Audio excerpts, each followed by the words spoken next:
शेतकरी मित्रांनो नमस्कार. मी आता आहे सांगली जिल्ह्यातील पेडेगावमध्ये. तर आपल्यासोबत धनगरी खिल्लार बैल ह्या जातीचा बैल आहे. तर त्याचं नाव आहे सोन्या. तर त्याचा आपण अधिक माहिती त्यांच्याकडून जाणून घेऊया. बैलाचे मालक आपल्यासोबत आहे, त्यांची आपण ही मुलाखत बघूया. नमस्कार. नमस्कार. कधीपासून हा व्यवसाय करताय तुम्ही? व्यवसाय एक 9-10 वर्ष झाली. बरं. आणि ह्या बैलाविषयी काय खासियत आहे, कुठली जात येते ही धनगर खिलार मध्ये जात आहे. बरं. आणि हिचं काय सांगोल्याहून आणलेला आहे काय वैशिष्ट्य आहे हिचं? वैशिष्ट्य म्हणजे पळायसाठी. आता किती दाते? हे 2 दाते. आणि वय किती असेल आता? वय 2.5-3. बरं. आणि याला खायला काय काय देतात? खायला खपरी आहे, मका आहे, बरं, हरभरा चुनी आहे. बरं. ह्या खासियत काय असते याचं म्हणजे नेमकं वैशिष्ट्य? वैशिष्ट्य कसं आहे, ह्या बैला गंड पायदाची होत्या ती खट्ट होत्या. म्हणजे पळायसाठी म्हणा, तुम्ही अवताला म्हणा, कशाला म्हणा, बैला मागा हात लावून देत नाही. बघता आता काय ह्याला आम्ही झुपलाय बघतो, पळवलेला नाही, तुम्ही मागे जाऊन बघा. आणि अशी अवस्था आहे. म्हणजे जो बैल काका त्याच जास्त आहे, दुसरं काय नाही. दुसरी गोष्ट, शिकात आता दिसते ही थंडीमुळं कात वाईट काळी आलेली आहे. ह्याची कात चांगली निघते, अशी पांढरे होते, कोसा पांढरा होणार. आमच्या जवळ वैरणी मक्यान बिक्यान नाही आता अजून, म्हणून चांगला. रोज किती खर्च येतो तुम्हाला? खर्च एक 400 रुपये तरी आहे रोज. रोज काय काय देतात त्यामध्ये? हे आता खपरी पेंड आहे, मका आहे, आपली 2-3 जाती मिसळून घालतो 2 टाइम. ह्याला काय व्यायाम वगैरे असतो? व्यायाम चालवायचा, बरं, कवा छकड्याला झोपायचा, व्यायाम द्यायचा. 2 वासर असते ती कवा तो पाहिला एक पळवायसाठी होता, तो काय अडकलाय, ते कामच झाले, ते काय विषय नाही. आता ही तुम्ही कधी आणला होता का? शो आणून मला वाटतं एक 4 महिने झाले.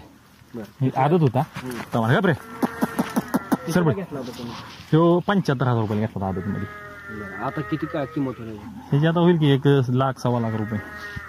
आता खिलाराज बैलगाडा शर्यत चालू झाले, त्यामध्ये ह्याचा कसा फायदा होऊ शकतो? ह्याचा जास्त वासरामुळे होऊ शकतो. पैदास जी आहे ती चांगली कॅटेगरीतली होणार आहे. खिलार आणि धनगरी खिलार ह्यामध्ये काय? खिलार मध्ये बरेच जाती आहेत.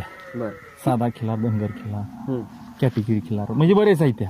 पण ह्यातली जी जात आहे कडक जात राहते. म्हणजे तुम्ही पळवायला जरी वापरला तर चालतोय, शेतीला वापरला तरी चालतोय. म्हणजे गप रे गप गप सोन्या गप गप रे गप. मारतो नाही मारित गप.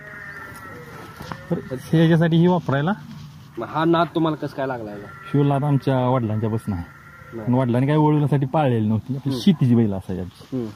द्राक्षी बाग होती, बागत वापरत होती बैल आपली. त्यापासून आता तुम्हाला काय बेनिफिट? काय बेनिफिट म्हणजे आता नाद, मुळात नाद आपला पैशासाठी नाही किंवा काय नाही, नादासाठी. त्याचा खर्च त्याच्यावर बागला तरी दावणीला आपल्या असावा. एक छंद. मग शिव बी असतो, एक बी सांभाळायचा 2. आता ते पहिल्या बैलाच्या पोटचा आहे, तुम्हाला परत त्याचा व्हिडिओ करा, तुम्हाला व्हिडिओ मध्ये दिसेल. आणि आता ह्याला जो तुम्ही शर्यतीला वगैरे नेऊ शकता का? आता नेऊ शकतो पण आम्ही नेत नाही. परत बैल दमिवणार मला, इथे एकट्याला सोडून देणार नाही. आपण एकला माणूस म्हणून मी नेत नाही. फक्त तुम्ही आता ही ब्रीडिंग साठी नुसता वापरतो. आता येते का तुमच्याकडे? येते. किती रुपये घेतात? 1000 रुपये घेत.